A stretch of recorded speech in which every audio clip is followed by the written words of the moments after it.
get an assignment, a black book assignment, which was a DASSER assignment. DASSER assignment means you're going to go to the Department of the Army Special Access roster. And what that means is that they're going to go to infantry branch and they're going to say, give us Captain Morehouse's file. They're going to take that file and they're going to go downstairs to the other floor and they're going to take it into the DASSER room.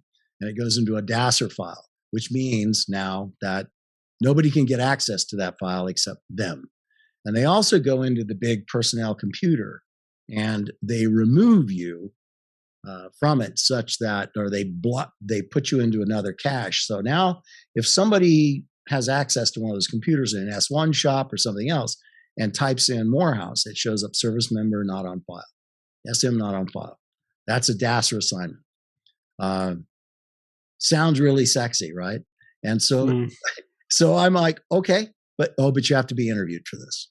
So you're going to have to be interviewed for it. And if they like you, then they'll bring you in. I had no idea. This was my first special access program. I had no idea what that was going to be like. And people, this next part of that story sounds quite comical, but it is what they did. And I don't know why they did it. And you and I talked about, wondering sometimes if you're being played by people. And I kind of wondered if I was maybe being played by that. Maybe somebody's at that unit who knows me, and so they're gonna mess with me to see what I'll do. So I end up going there. I report into Milperson and at the Hoffman building in those days, and let them know I'm there. And they go, great. So there was a Holiday Inn, I believe. There's a hotel somewhere near that building. And I go into that Holiday Inn and I have a room there, and I get to the room and I'm in the room probably an hour, and I get a phone call. And when I pick up the phone and answer Captain Morehouse, the guy, there's a male voice on the other end of the line says, we'll pick you up at 7 a.m. tomorrow morning. Come outside the east entrance, or whatever that direction of the entrance was. Come out the east entrance and have a copy of the Washington Post under your arm. And it clicked and hung up. My head started to spin because, you're always trying to meet the performance standard and the objective. And so I was thinking to myself, well, did he say bring today's Washington Post or tomorrow's Washington Post? So I'm actually calling downstairs, to the front desk. When do the Washington Posts arrive? Can you hold one for me? Oh, no, sir. It's first come, first serve. So, of course, I'm down there at like 5:30, waiting 30 minutes for the papers to be dropped so I can grab one. Right. Assuming that it'll be, and my mind was even toying around with maybe I'll take both, right? They didn't say once, maybe I'll take both. That literally, I know it sounds stupid, but that was my thought process because I'd never been in a special access program. I'd never been in that world. In the intel world, I really had no idea what this was going to be. I didn't know what the unit was. But so, I sort of was given a hint, but not a read on. I don't know what they do. So there I am. And sure enough, 7 o'clock, they show up. I have the paper in my left arm because I thought I might have to salute. And they're in a Chrysler K car, a blue Chrysler K car, dark blue. And that was kind of made me smile. But then these two guys go to the back. And these are smart looking young men, wearing suits, and their hair is not Army standard, but they get in the back. I get in the back. We drive to the Fort Belvoir area. There is a classified location there that we pulled into, and we drive up this thing. It looked like a giant warehouse, and then a big rollback window door opened up. The car drove in, the rollback door closes, and we're inside of a giant warehouse, but there's buildings inside this giant warehouse. And those are the secret compartmented information facilities, right? SCIFs, right. And it's massive because there are those buildings, there's parking area, there's a gymnasium out in the open in the warehouse, all these things. And then there's a door that goes somewhere that I can't see. But I come in, they take me into the SCIF, and a psychologist comes over, introduces himself, a lieutenant colonel, psychologist, PhD. He hands me a series of tests, and I start doing these long the long range, 500 questions, Myers-Briggs, and then some other tests and some other tests. This particular psychologist was detailed to keep his thumb on the psychiatric, health of this organization. And if I was going to be coming in there, then they wanted to know what my baseline was, I guess, coming out of the Ranger Battalion.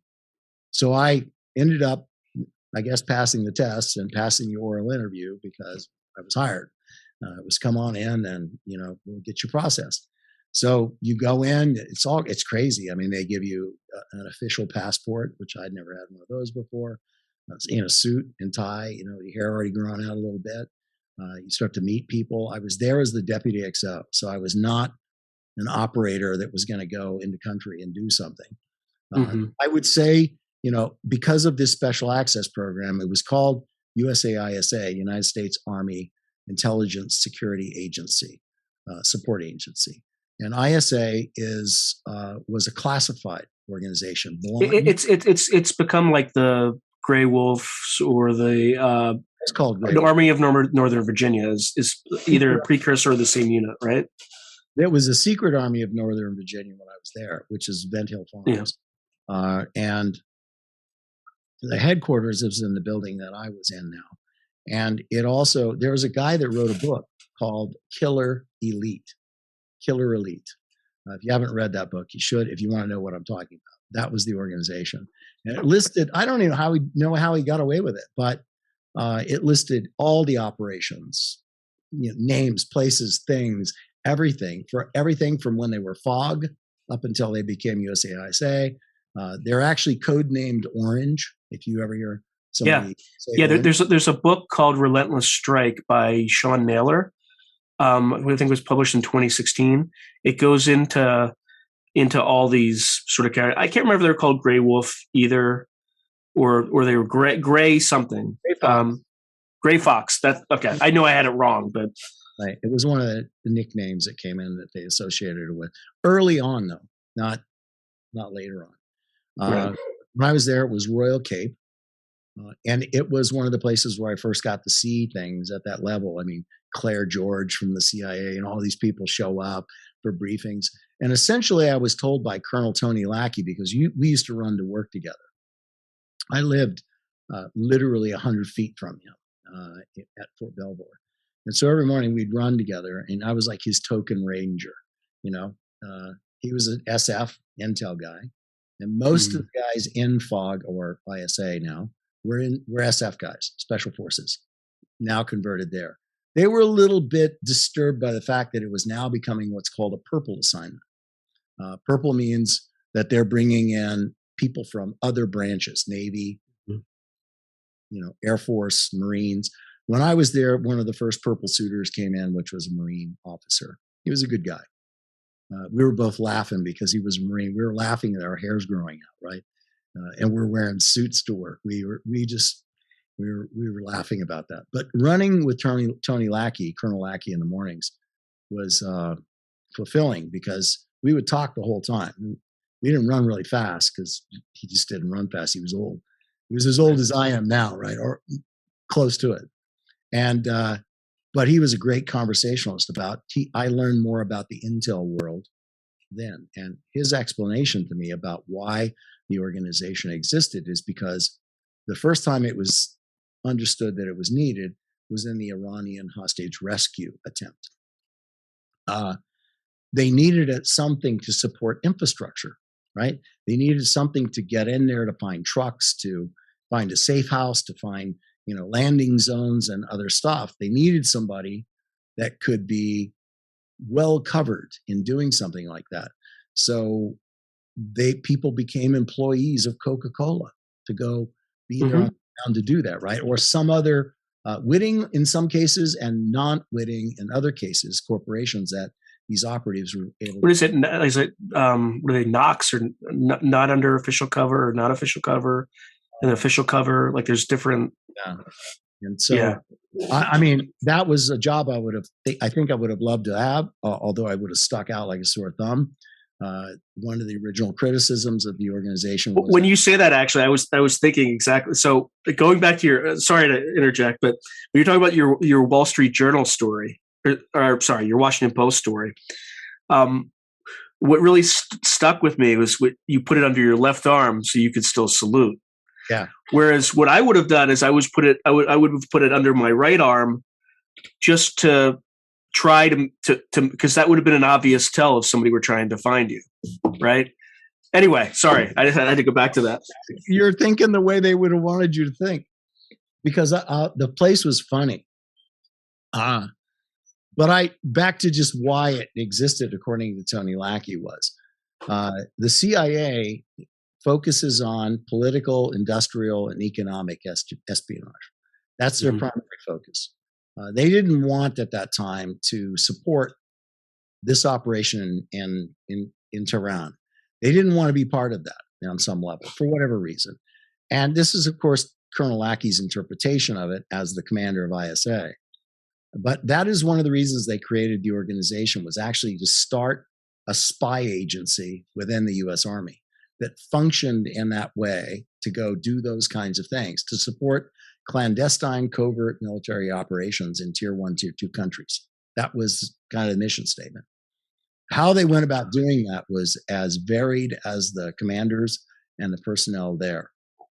It was also a place where, when it first started out, created a great deal of problems. And I know if you have ever heard of the Yellow Fruit trials, was one of the things that came out. It was a time when the military was trying to find a way to build an intel community and capability that that the CIA wasn't interested in doing because of their mission statement at that time. And so, not being people that were good at understanding how to do that, and I'm paraphrasing the situation, of course, but they were throwing money at guys and going suitcases of money and going, because why? Because you're not going to give them a check, because a check now gives a way for somebody to trace it, to find out, right, who they are, where they're getting the money from, and stuff like that. So no paper trails, electronic or otherwise. Weren't a lot of electronic paper trails back in the early 80s or 79, right? But still, that was the plan. Try to do tradecraft like the CIA did. And I'm sure somebody had a manual there and was looking at stuff. So they would give a guy money and say, go to Germany and get a job as a bartender or whatever job you can get. Use cash to pay for everything. And that's called backstopping yourself, right? So you actually work for the U.S. government, but you're off the books. Nobody knows who you are. They give you suitcases of money, tell you to go and people would go, you want receipts? Like you were going to file a travel voucher, right? Yeah, right. Yeah, no. You don't want receipts. So don't do that. Well, that went on for a while. And a lot of people got involved in that. And then eventually, somewhere along the lines, somebody in the military leadership found out about that. And then, the path was burned all the way back down to the guys that were doing it. And then a lot of the young men and women and in some cases, senior officers got completely burned and court-martialed for this. Some people went to prison for it because they said, you're misusing the money, which of course, in some cases they were.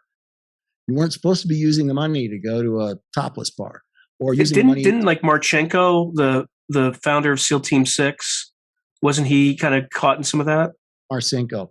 I think his case was a separate case. I'm not really familiar with it completely, but I believe his case was separate to all of this. But that kind of mindset began to permeate throughout the fledgling new efforts of the U.S. the military, trying to replicate what the CIA would do, to do it for the military purposes, to support clandestine covert military operations, which the CIA didn't necessarily want to do. So that's why it got separated, and ISA was at least there, and they were trying to make it so they could keep control of it. They wanted to make it purple. They wanted to get all the services involved in this organization so that they could, control it that way, keep one eyeball on it. The organization, which kind of defined my role there, the organization had really committed some horrible faux pas.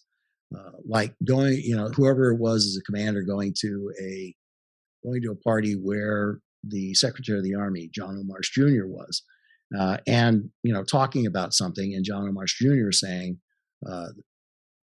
no, I don't want you guys going there doing that, or I need a more thorough briefing or something like that. This is, again, a Tony Lackey story, Colonel Lackey. And apparently not Claire George, but John O. Marsh Jr. found out that the unit turned around and sent the person anyway. The operative sent them somewhere to do something. And so when that was found out, the unit became burned again on something like that. And so a very restrictive circle of 50 miles from the center of the Pentagon was drawn and said, anytime you move any person, which include Vent Health Farms and everything else, right? Anytime you move anybody in this organization, before you move them, I require you to bring me a briefing, and I will approve with my signature that you can allow that person to go here or there. Now, that meant anything. It didn't mean like only like training. You went to airborne school or something. You gotta send somebody to airborne school, not without John O. Marsh Jr.'s signature, right? Send somebody, to go some other place, like on leave, not without his signature.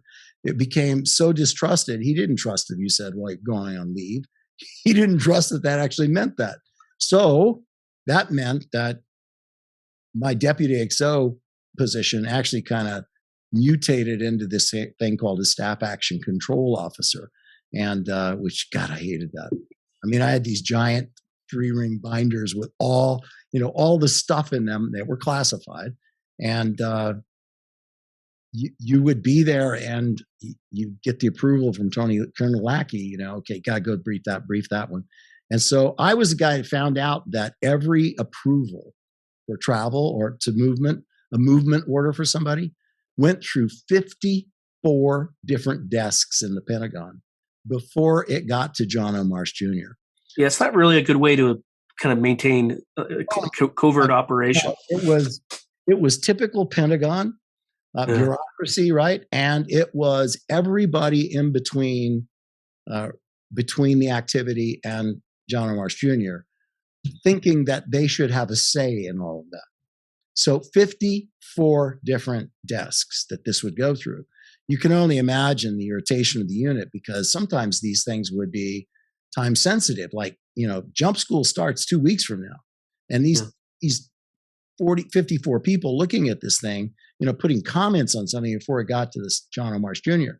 It was horrible. So once I found that out and briefed it, then it got shortcut drastically, right? Enough people with the power to step in and go, all of you from here on up are done. You don't get to see this. So I then would be able to take that and brief John O. Marsh Jr. and say, here's what the unit wants to do, blah, blah, blah. And, it was enough that as time rolled by, he started calling me by my first name, which was not unusual because I'm wearing a suit and tie and my hair's long, as long as it is now, maybe longer. But movement began to be expedited. If you enjoyed this video, please hit the like, subscribe, and notification buttons. Additionally, if you have any feedback, please put something in the comments below. And lastly, if you want to watch the full episode of this clip, you can find it above. Thanks again for watching.